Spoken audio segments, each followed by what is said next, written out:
first question is, why use chord tones for improvisation? And the answer is really quite simple. It's because chord tones always sound good. As long as you come up with a progression that's a pretty strong progression and a progression that sounds nice, then any of the chord tones are always going to work. So whenever you're looking for notes that are going to sound good during improvisation, just use chord tones.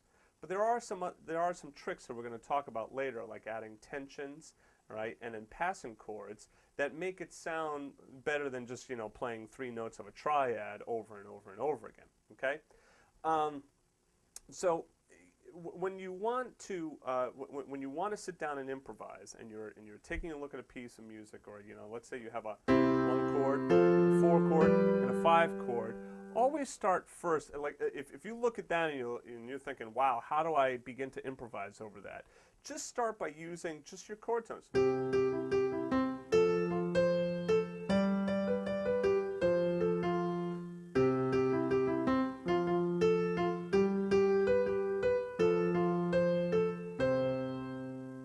Okay?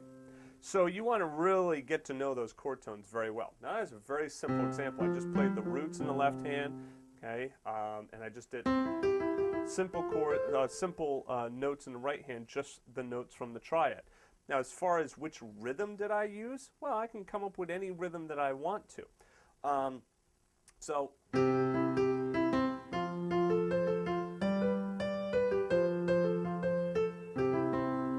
Right, don't forget, you can also move up to other octaves as well.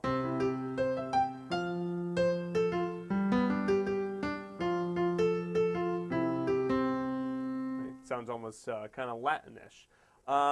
So anyway, that's the first thing that you got to kind of grapple and get under your belt is to understand that when you're improvising, chord tones are always going to sound good. So if you need a place to start, that's what I would suggest you do, is start with chord tones first.